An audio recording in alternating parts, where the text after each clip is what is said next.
Again, just watching their minds work is it's next level. They're incredible.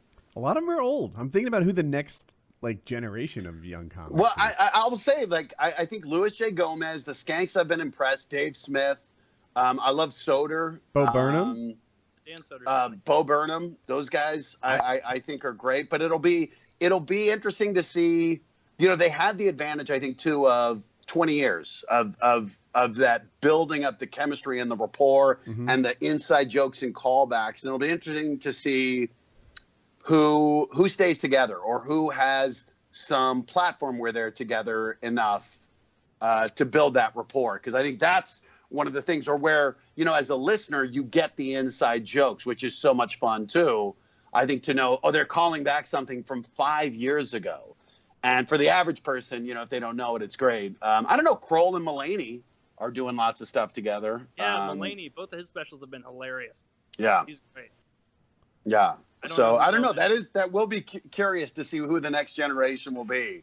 I saw it was an older comic. I think it might have been Seinfeld, but I'm not sure who was saying it. But there was like a group of comics and getting interviewed, and they were saying, you know, like Bo Burnham, you don't have the experience we do. You didn't work your way up through like open mic nights and stuff, so you don't know anything about hecklers.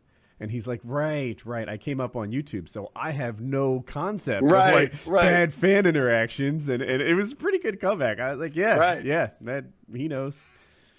I just think, like, it takes a lot of talent. I don't play any instruments, but I can't get into like the musical comedy, you know, where like it's they have like one premise and they sing a 3-minute song about it while they play guitar, or like Dimitri Martin doing like his very impressive, albeit not that funny, like he can like draw something with ambidextrously with both hands at the same time.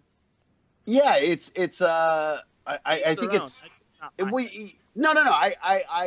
agree, to each their own, but I think it's like when someone does a rant, you know, where they run on and they've memorized, you know, 30 seconds of words and people clap for the effort, but it wasn't funny. Like we all know the tricks, you know, like late Carlin, like a really late Carlin just became like it was just political rants where people agreed. Like in high school or college, like I came back and I just watched the first couple like George Carlin specials from like way back, and I was like, this guy's hilarious, these are great.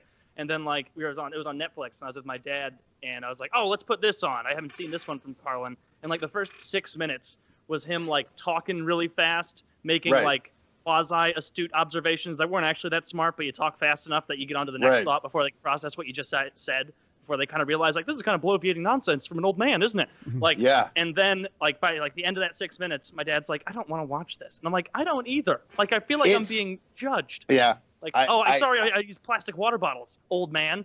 Yeah. It's tough. I think it's tough. You know, that was the thing. What Steve Martin said. The hardest part was when people would just laugh at anything you said, because you're like, how do I know if this is really funny?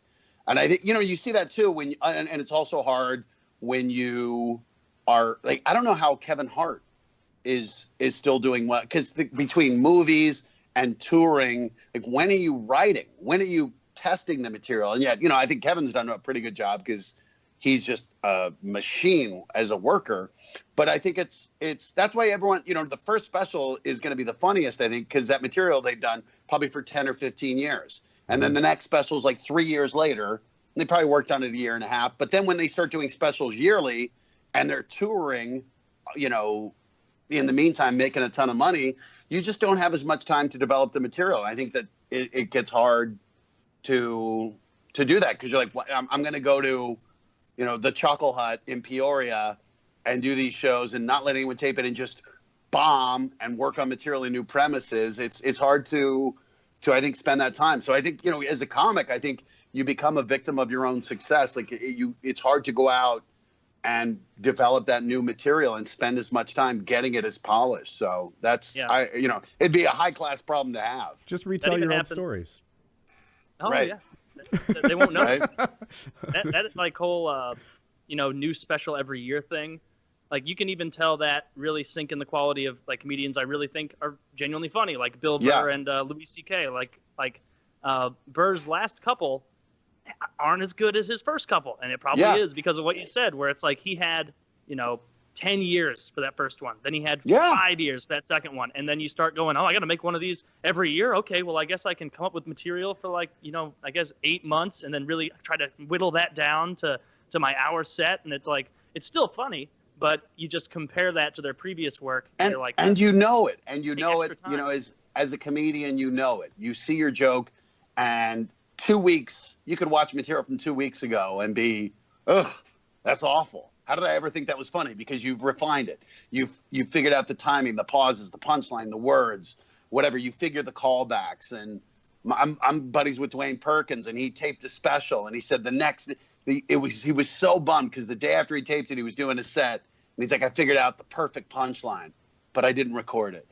And I think it's hard because a lot of people don't understand how the material is like a living, breathing thing. It's never done. Your material's never perfect. It's just at some point you tape it and put it out there and then it dies, but it can always get better and funnier, and you can figure out new ways to do it or a slightly funnier twist on it, but it takes time. And that's the one thing, the more successful you get, I think that's the commodity you have the least of. Wonder how often they regret making their jokes in their sets. Like, I know Chris Rock has a bunch that he doesn't like anymore, that he wishes he never did.